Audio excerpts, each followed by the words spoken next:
क्षमा breaking Jain news.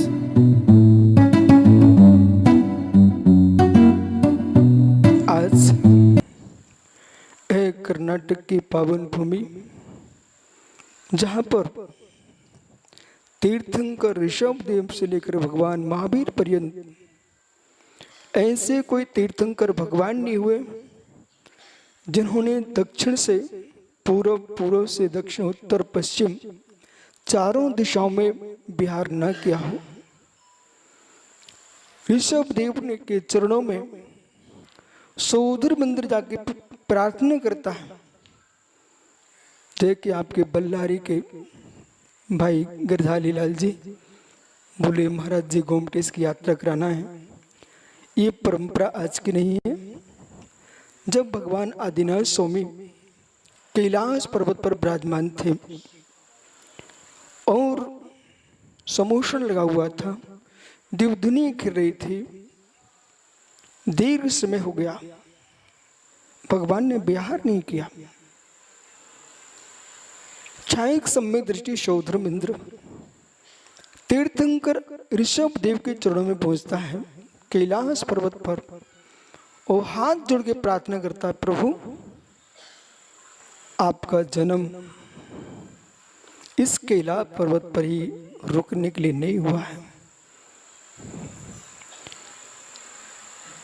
आपके समोषण में 3 गति के जीव हैं, नरक के नार के आ नहीं सकते हैं, नहीं तो आ सकते तो वो यहाँ पर होते, परंतु देव नार की नहीं आ सकते। त्रियंच मनुष्य आपकी 12 सभाओं में हैं, फिर भी संपूर्ण विश्व के लोग नहीं आ सकते। आप पूरे देश में विहार करें। सौधर्म इंद्र के अंदर इतनी आंतरिक भावना, गिरधारी लाल जी समझो ज्ञानी, एक तीर्थंकर के चरणों में जाकर के सौधर्म इंद्र प्रार्थना कर रहा है। रितेश भगवान सभी लोग नहीं आ सकते। गंगा का प्रभाव, यमुना का प्रभाव, गोदावरी, कावेरी, कृष्णा, ये नदियां जहां से प्रकट हुई उद्गम स्थान वहां पर ही समाप्त हो जाएं तो पूरे देश में त्राईमान हो जाएगा। हिंदी समझ रहे ना? कन्नड़ा इल्ला। तो मतलब यदि जो नदी जहां से निकली है वो वहीं समाप्त हो जाए तो देश का क्या होगा? भूख मर जाएगा, पानी नहीं होगा, सारा विश्व जी रहा है पानी के बल पर। जैसे जहां नदी प्रकट हो वहीं समाप्त हो जाए तो देश की हरियाली समाप्त हो जाएगी। ऐसे हे तीर्थंकर ऋषभ देव, आपका जन्म अयोध्या में हुआ और कैलाश पर्वत पर आपने यहीं पूर्ण जीवन निकाल दिया तो पूरे विश्व में सत्यार्थ धर्म का विनाश हो जाएगा।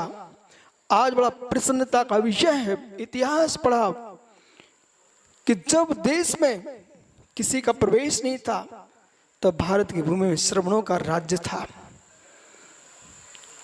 ये कौन सा नगर है? हरपहली। यहाँ के भगवान शांतिनाथ स्वामी के दर्शन करो। छोटे से प्राचीन भगवान है, पर जो कुछ चमत्कार है ये समाज आज मुस्कुरा रही है, उन्हीं के चमत्कार से मुस्कुरा रही है। और पूरे देश में कर्नाटक प्रांत का अभाग्य है, भगवान ऋषभ देव कैलाश पर्वत पर बैठे थे, उनका बेटा कर्नाटक में गोमटेश में बैठा हुआ है।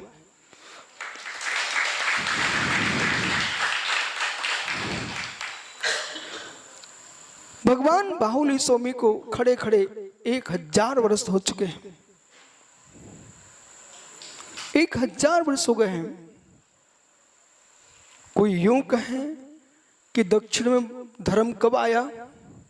मित्र, जैन धर्म न कभी कहीं से आया है न कहीं जाता है, ये त्रिकालिक शाश्वत है। पूरे विश्व में जैनत्व का ध्वजा लहराता था। आज नगर में आकर के आप सबके उत्साह उमंग इसको देख करके लगा कि कोई ये नहीं कह सकता है कि दक्षिण में धर्म नहीं है। आप लोगों को तो मालूम हम क्यों यहाँ आए, आपको पता है आपको क्यों आया हम, बताऊं क्या? अच्छा, ये सबको समझ में आ रहा है। जैसे कि कोई समुद्र सागर से समुद्र से रत्न निकाल के लाए, ठीक है, वो आपके नगर में रखना चाहे तो आपको भैया खड़ा ना हाथ जोड़े, ये सबसे पहले देखेगा कौन सा स्थान सुंदर है, वहां रखना चाहिए। वो मालूम चल जाए कि इसी जिनाले में रखे जाना है, आप विशेष रूप से देखेंगे ना कि भाई अपने नगर में अपनी बस्ती में रत्न रखे जा रहे हैं, तो विशेष उत्साह होता ना।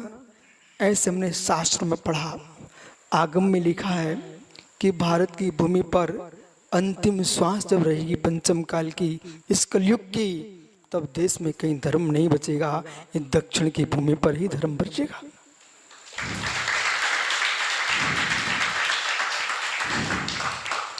तो आपका विशेष दायित्व है, दक्षिण भारत के श्रावकों का, यहाँ के मुनिराजों का विशेष दायित्व है कि हमको धर्म की प्रभावना और बढ़ाना है, क्योंकि अंतिम सांस तक धर्म इसी मिट्टी पे रहने वाला है। उत्तर भारत से धर्म नष्ट हो जाएगा, तब दक्षिण भारत में धर्म जयवंत रहेगा।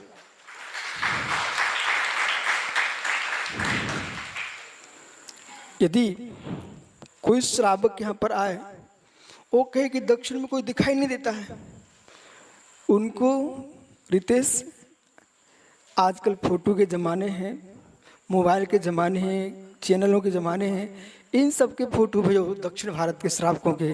बोले आज भी आगे भी पंचम काल के अंत तक जिन शासन जयवंत रहेगा, नवोस्तु शासन जयवंत रहेगा। ये भारत की भूमि पर मित्र कितने ही उपसर्ग आ जाएंगे, लेकिन धर्म समाप्त होने वाला नहीं है। इसलिए सबके लिए मंगल आशीष।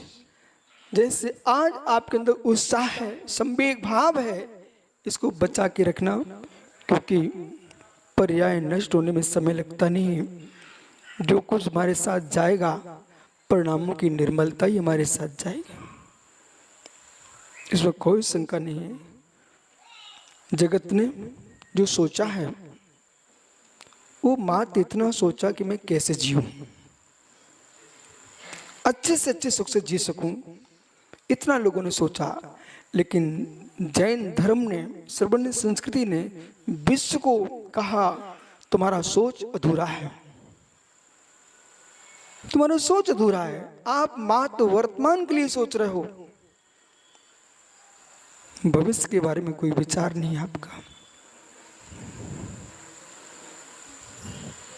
एक छोटा सा किसान भी होता है, बड़ौद वाले भैया, वो भी यहाँ पर बहुत मक्का मक्का दिख रही चारों तरफ, समझ रहे ना, मक्का ही मक्का दिख रही है, मोती से चमक रहे हैं क्या? हाँ, वो सब समझ रहे हिंदी। मक्का बहुत दिख रही है, लेकिन किसान मक्का का प्रयोग करने के पहले उसका बीज सुरक्षित रख लेता है, बराबर। अगले वर्ष बोएगा क्या, उस बीज को सुरक्षित रखता है। ऐसे ही जगत के लोगों ने मात्र भोगना सीखा, सुरक्षा करना नहीं सीखा। जैन दर्शन ने कहा है तुम भोग के साथ योग की ओर भी चलो। भोग वर्तमान का है, योग भविष्य के लिए है। यही कारण है कि तुम्हारे घर सुंदर हैं तो भगवान का मंदिर भी सुंदर है।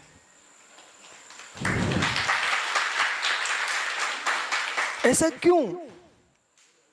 घर भोग स्थान है, मंदिर योग स्थान है। जो घर का सुख है वहां से नहीं मिला आपको, यहां से ही मिला है, यहां से ही मिला है। दक्षिण में क्या पूरे देश में, उत्तर में भी किसान जो है एक बार अपने खेत की मिट्टी की पूजा करने जाता है ना, खेत में पूजा करने जाता है। अभी नादिर में महाराष्ट्र में एक दिन प्रवचन में लोग बहुत कम आए। मैंने एक व्यक्ति से पूछा आज भीड़ कम क्यों हुई? बोले महाराज जी आज हम लोग सब खेत में गए हुए थे। मैंने क्यों? बोले खेत की पूजा थी। बोले खेत की पूजा थी? बोले हाँ। बोले जिससे पेट भराता है उसकी पूजा करने गया था। तो मतलब पूजा तो भगवान की करते लेकिन खेत पे कर रहे थे। अब प्रश्न है कि जब तुमको ये चिंता कि खेत से पेट भरा इसलिए खेत की पूजा करने जा रहे हैं, जिससे पुण्य भरता है वो परमात्मा का द्वार है, भगवान की पूजा करने जाओगे तो दुनिया की पूजा की कोई आवश्यकता नहीं पड़ेगी। इसलिए समय बहुत हो गया है। सबके लिए मंगल आशीष। इसलिए जपा ಮಾಡಬೇಕು, स्वाध्याय ಮಾಡಬೇಕು, पूजा ಮಾಡಬೇಕು, क्रोध ಮಾಡಬೇಕು, ಇಲ್ಲ मान ಮಾಡಬೇಕು, ಇಲ್ಲ मान न ಮಾಡಬೇಕು, माया न ಮಾಡಬೇಕು, क्रोध मान माया इनका त्याग करने का। लेकिन भगवान की भक्ति का त्याग नहीं करना। को जैसे ये सब मुराद आपको अच्छे लग रहे हैं? अच्छे लग रहे हैं? हाँ। ओहो चेन्नई गई तो, ओहो चेन्नई गई तो अच्छे लग रहे हैं। माँ ये जब आपको ये 20 मुराद अच्छे लग रहे हैं, 24,000 मुराद भद्रभाव स्वामी लेके आए थे यहाँ पर। चंदगिरी बिंदगिरी पर मुराद दिख रहे थे गोमटेश में। और इस पृथ्वी पर आप सबको लगना चाहिए है कि जब ये किसी माता पिता के बेटे होंगे, हम भी अपनी संतानों से संस्कार देंगे, कभी ऐसे मंच पर हमारे बेटे मुराद बन के आएंगे। ऐसा जरूर विचार करना और ये विचार तुम्हारा जीवित रहेगा। और ऐसे साधु संतों की सेवा करते रहना, क्योंकि अंतिम धर्म कहाँ रहेगा? अंतिम धर्म कहाँ रहेगा? दक्षिण भारत में, कर्नाटक में रहेगा ना। तो फिर आपका विशेष दायित्व बनता है मालूम। जैसे आपको मालूम चल जाए भाई क्या नाम है? नागराज, नामित्र नागराज। अरे भाई नाम रागराज होने दो, लेकिन नागराज भैया आपको मालूम चल जाए कि 4 मेहमान आने वाले हैं, तो अपनी पत्नी को क्या बोलोगे? गेट बंद करके ताला डाल के चलो, यहां से निकल चलो, ऐसा? अरे ऐसा नहीं बोलेंगे। क्या बोलेंगे? भाई 4 लोग आ रहे हैं, 5 लोगों के लिए अधिक भोजन बना लेना, बराबर। ऐसे अब दक्षिण भारत के श्रावक को चाहिए है कि हम जो है हमारे यहाँ मेहमान अंतिम सांस तक रहेंगे, अपने बच्चों को, बेटियों को, बेटों को इतना संस्कार देके जाएंगे कि बेटा अपने भारत की पहचान है अंतिम रोटी स्वर्ण की और प्रथम रोटी गाय की।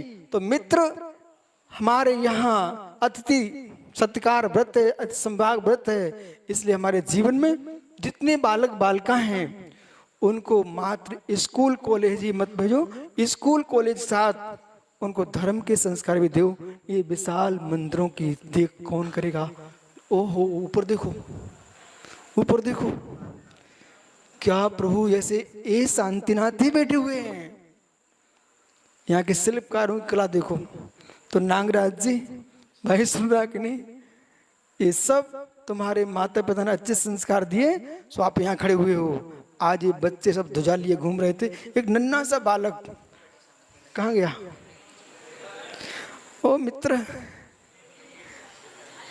देखो, वो भले हिंदी नहीं समझ रहा है, ठीक है ना, लेकिन इसको नोट देना, पैसा तो है जेब में।